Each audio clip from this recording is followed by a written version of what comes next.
What's good, family? Podcast.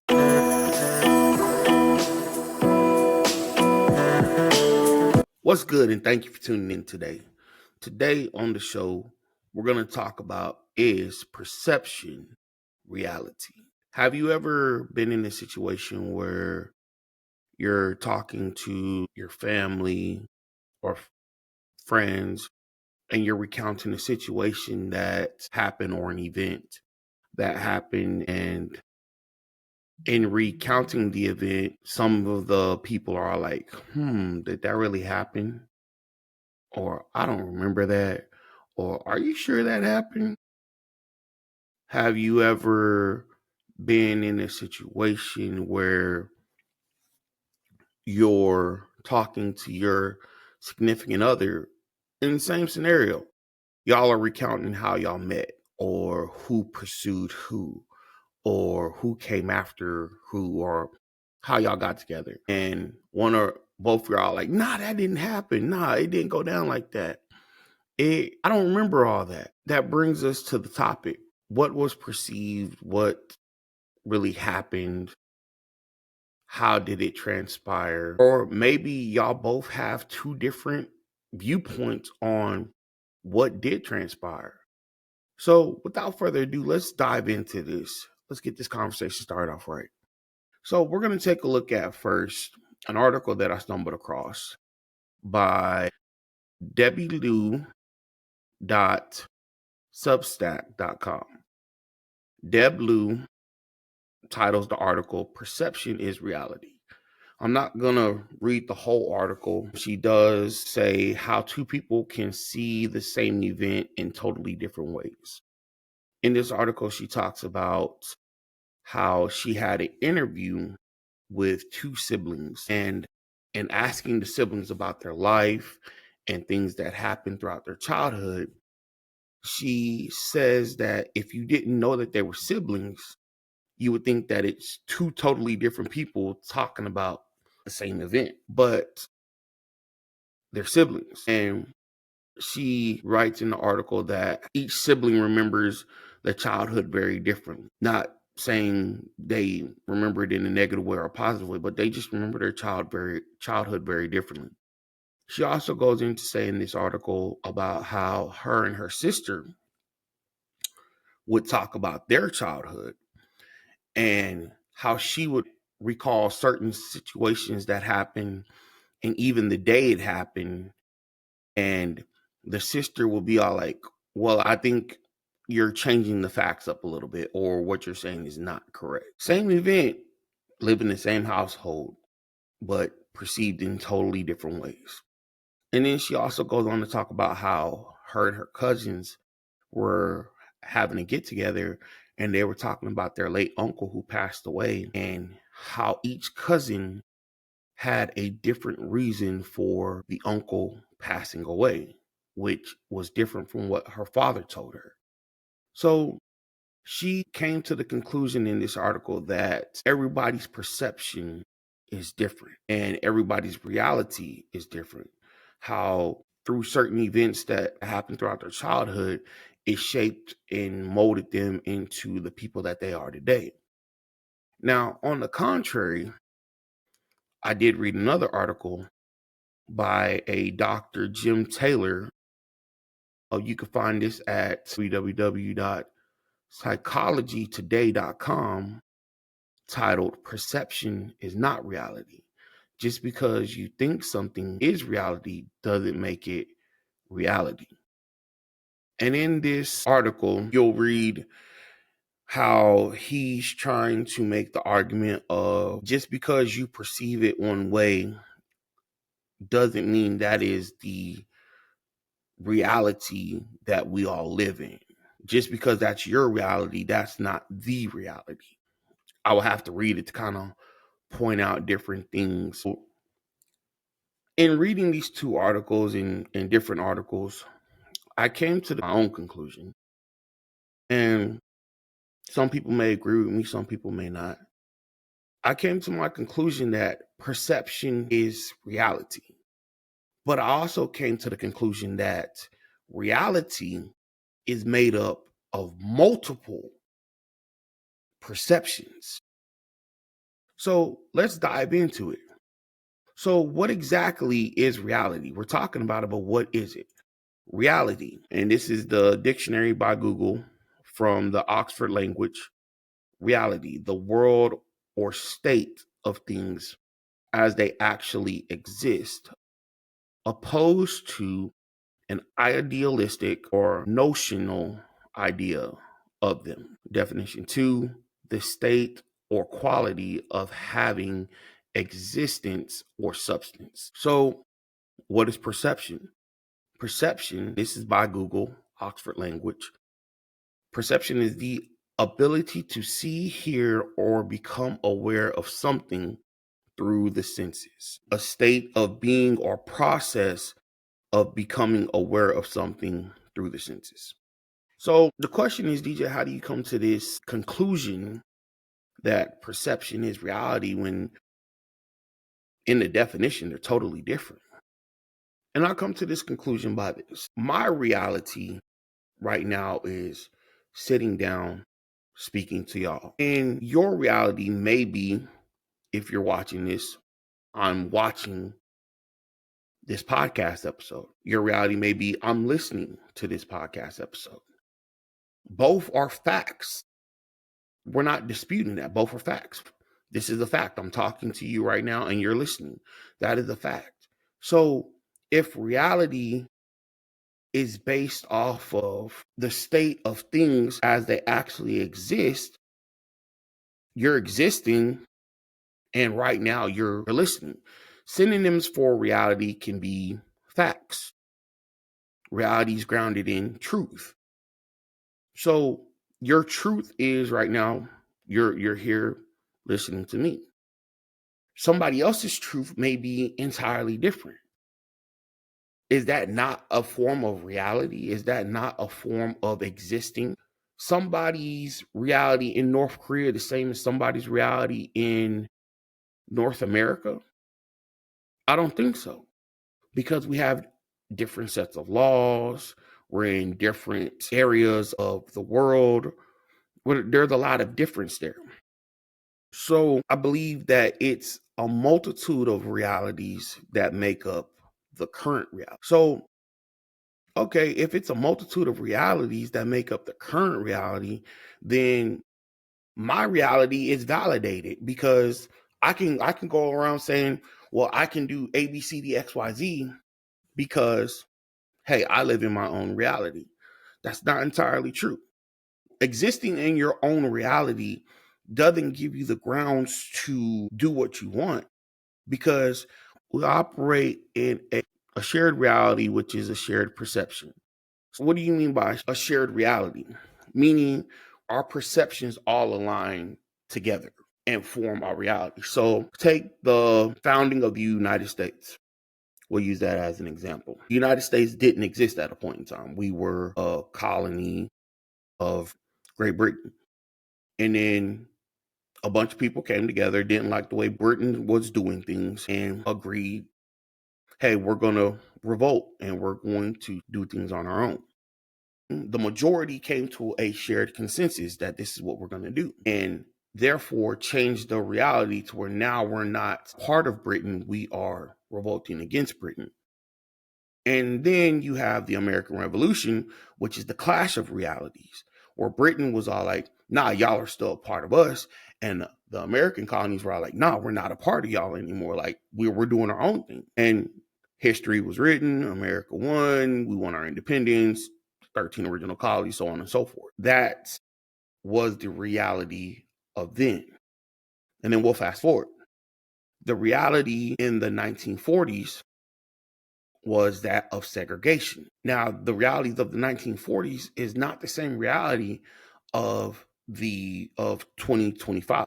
We operate in the shared reality, which is Earth, the sky, the United States. For those of us living in the United States, we operate within the shared reality, but within the shared reality, our own individual realities are happening. So you look at the 1940s, like I was saying before, segregation, whites one way, blacks another. And that was the reality up until the time the civil rights was signed into law. And then boom, reality changed. Now it's no longer segregation. Now the new reality is everybody's supposed to be treated equal. Some scientists or some people have argued that reality is a constant. It's not changing.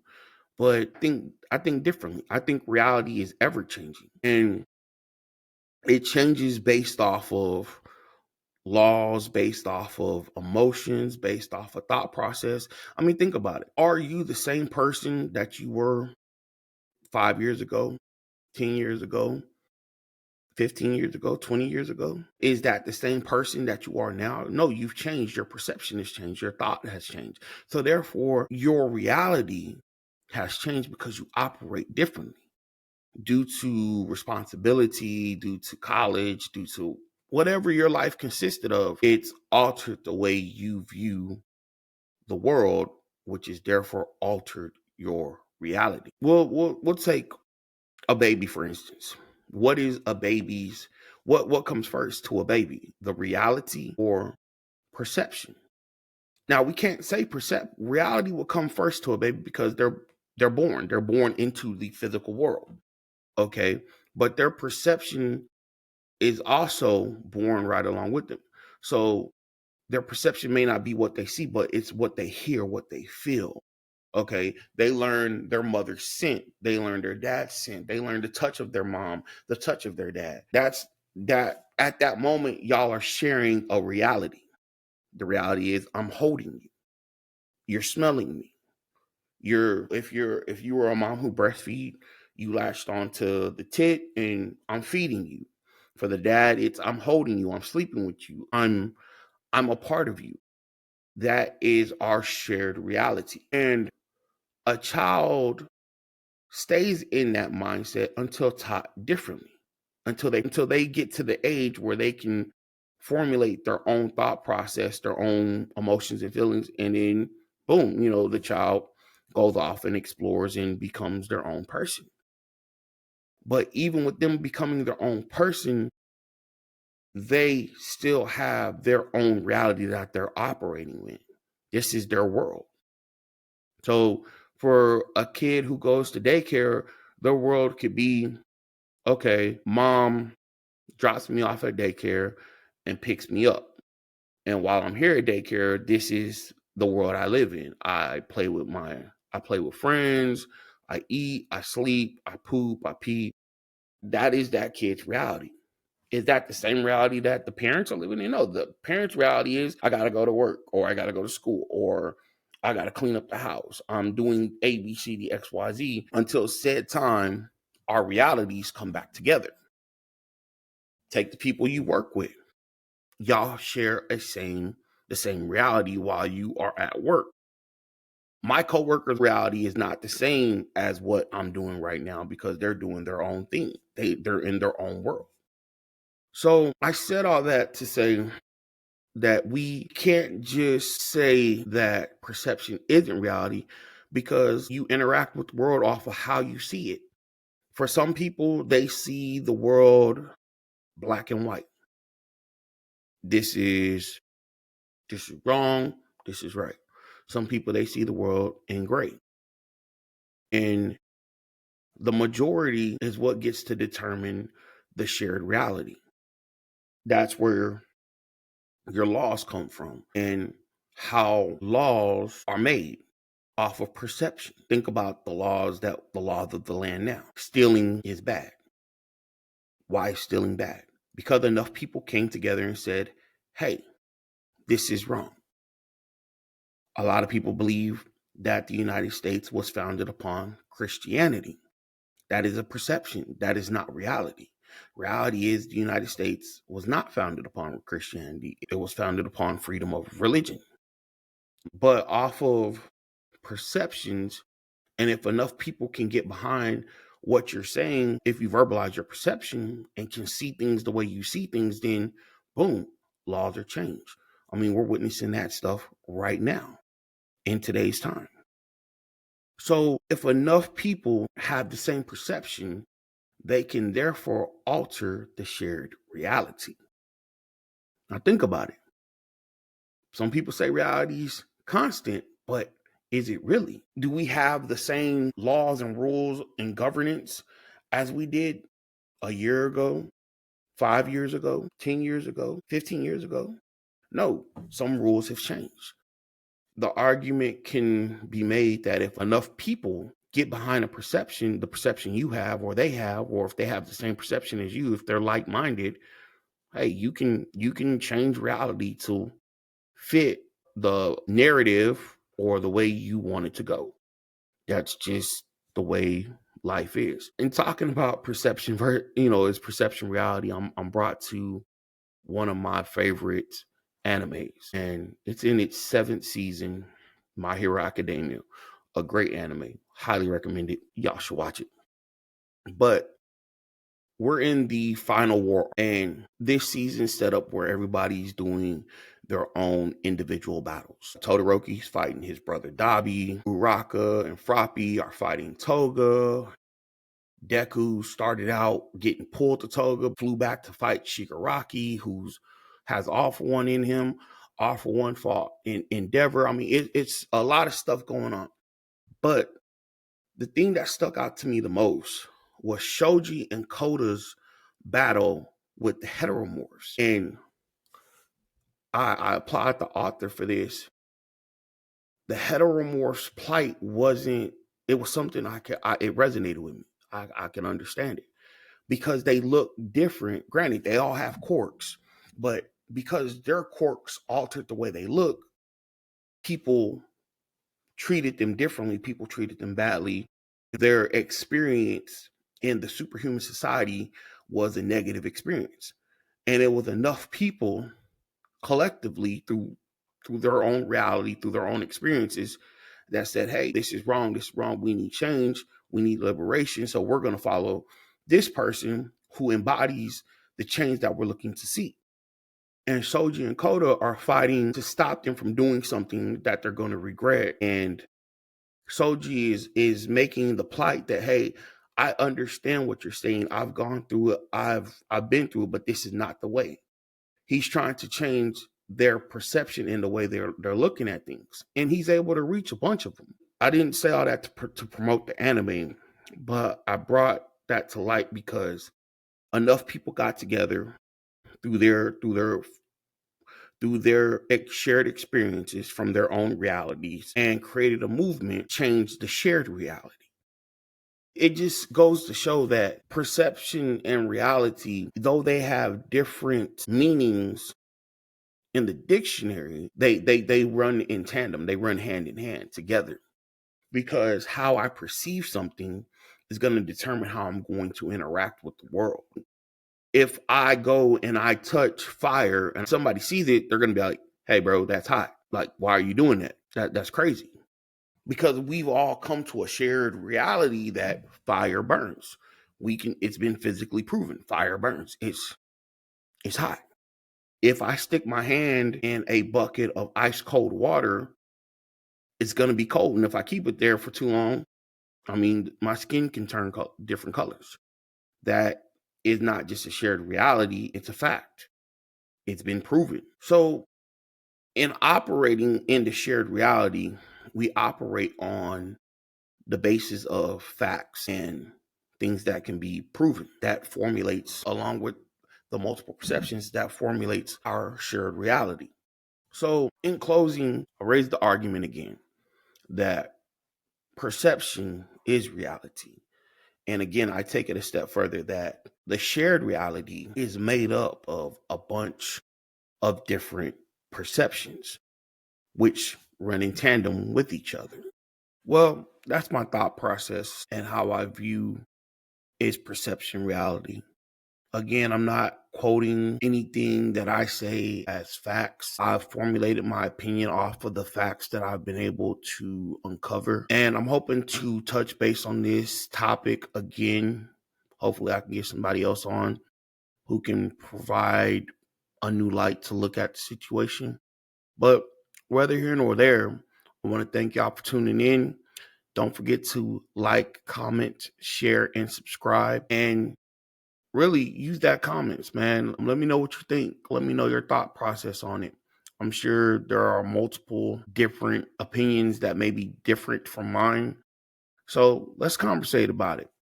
Thank y'all for tuning in. I'll talk to y'all again later.